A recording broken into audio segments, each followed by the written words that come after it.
testigos, con lo mínimo 3, mayores de 25 años, que afirmen que la persona está poseyendo el bien por el tiempo que nos interesa acreditar. Tenemos documentales, tenemos testimoniales documentales. ¿Qué más podríamos solicitar? Una inspección judicial para que el juez pueda ver in situ que la persona que ha realizado la inspección, mejor dicho, para que verifique que la persona que ha reconvenido es la que efectivamente se encuentra poseyendo el bien. ¿Qué otro aspecto importante más hay? Se puede presentar una pericia. ¿En qué caso? Puede ser un informe técnico, en caso de un arquitecto, un ingeniero, si sobre el predio que inicialmente era terreno, se ha levantado una edificación. Entonces eso requerirá un informe de un especialista, llámese un ingeniero o un arquitecto. Entonces nosotros vemos, doctor, quiere decir que el proceso de prescripción es algo complejo. Es complejo desde el punto de vista fáctico y también desde el punto de vista probatorio, porque se pueden configurar el ofrecimiento de elementos documentales, periciales, testimoniales, inspecciones, y hasta incluso se pueden dar situaciones de la presentación de sucedáneos, dependiendo del caso, pues, ¿no?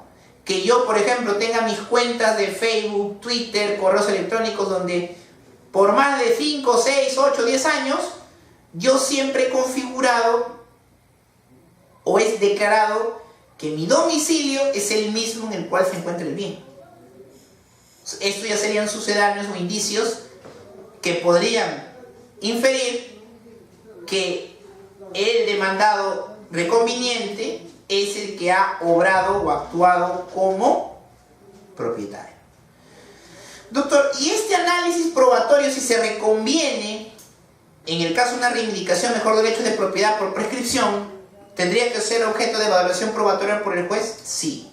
Si el juez tendría el deber de realizar dicha medida, para cuyo efecto, ¿no?, lo que nosotros debemos tomar en cuenta es que el proceso de prescripción es bastante complejo, como se han podido dar cuenta, ¿no? Y que no es un debate que se circunscribe solamente al tema documental, sino a un aspecto mucho más amplio. ¿Cuál es el otro conflicto que es muy recurrente en conocimiento? Es el conflicto de nulidad de acto jurídico, ¿no? El conflicto de nulidad de acto jurídico básicamente se va a basar su controversia en el caso de que se quiera anular algún contrato, alguna escritura o alguna partida registral a un ámbito también inicialmente documental. ¿Por qué? Porque nosotros recordemos que en relación a los requisitos o elementos del acto jurídico, ¿no?, tenemos el agente, tenemos el objeto, tenemos el fin y tenemos la forma. Por ejemplo, si quisiera yo plasmar el hecho de un contrato realizado de manera nula por un fin ilícito, obviamente que quizás no tenga un documento que diga que el demandado o el demandante, mejor dicho, que los demandados han actuado de manera ilícita o que han tenido una voluntad ilícita en la celebración del acto.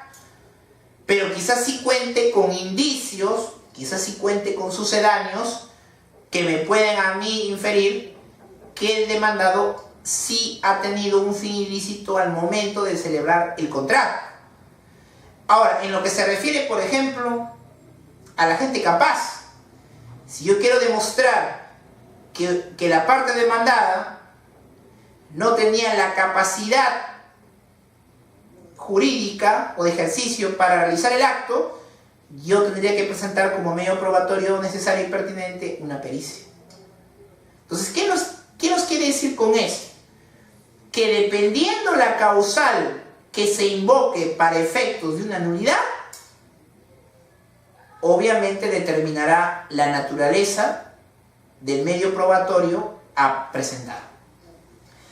Si es el agente capaz, será necesario y pertinente una pericia. Si es un fin ilícito, sucedáneos.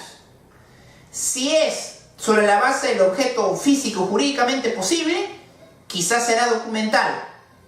Y si es bajo el ámbito de que no se cumplió con la forma, obviamente que en ese caso sí tendrá que ser demostrable mediante documentos estrictamente, mejor dicho, elementos estrictamente documentales. Entonces, lo que queda claro por nosotros es que el proceso de conocimiento, como se habrán dado cuenta ustedes, tiene su actividad probatoria muy compleja, básicamente por el tema de que los medios probatorios que se han podido o que se pueden ofrecer son de diversa índole. Y bajo esa premisa, obviamente que la labor de los abogados es mucho mayor. Si esto es así, obviamente que la actuación probatoria del juez también deberá ser de manera amplia para efectos de que podamos nosotros afirmar que estamos frente a una pretensión que va a poder ser demostrable con los elementos que se puedan ofrecer y admitir posteriormente en un determinado proceso judicial.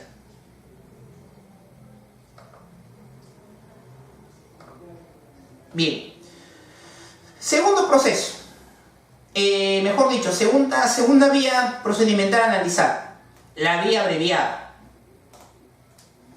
La vía abreviada, y hemos adelantado un poco este tema, tiene como principal proceso, digámoslo así, controversial, lo que es el proceso de prescripción.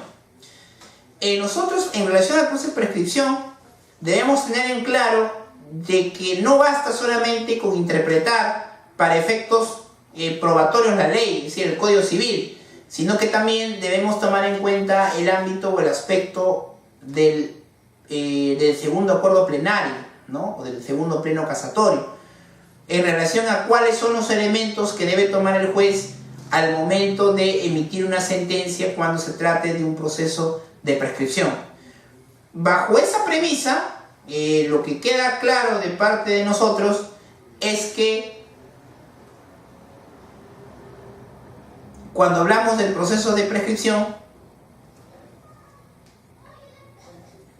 los requisitos como de posesión pacífica, pública, continua y actuando como propietario o con el ánimo de propietario tienen elementos probatorios de manera muy amplia, ¿no? Llámese documentales, ya hemos dicho, las constancias, llámese las partidas, llámese los certificados, llámese los recibos, llámese los informes, llámese los testigos, llámese los sucedáneos. Entonces, es un proceso en el cual uno puede ver que la configuración de los elementos probatorios a efectos de acreditar la prescripción son bastante amplios. Y eso hace, obviamente, que nuestra actuación como abogados sea compleja. Doctor, y en relación a este tema, seguramente uno de ustedes me dirá, ¿es difícil acreditar cada uno de los requisitos? Sí. Pero yo creo que más allá de si es difícil o no conseguir los elementos probatorios que configuren cada uno de los requisitos señalados por ley para que se pueda establecer que estamos frente a una prescripción adquisitiva o no, es que yo debo interpretar primero cuáles son los hechos que dan lugar a la configuración de los requisitos legales. Porque si a partir del estudio de los hechos yo aprecio que esta persona no ha venido ejerciendo la posesión de manera pacífica, continua o pública, o que reconoce en otra persona la propiedad del bien, obviamente que yo podría afirmar categóricamente de que no podría o sería innecesaria la búsqueda de elementos probatorios cuando yo tengo claro de que a partir de los hechos está demostrado que no se cumple con los requisitos legales para efectos del ofrecimiento de medios probatorios que acrediten los mismos. Entonces, en el razonamiento probatorio sobre este caso, más que sean difíciles o no los elementos probatorios a conseguir, yo lo que tengo que analizar es los hechos que me permitan o no saber si estoy frente al cumplimiento o no de los requisitos de prescripción.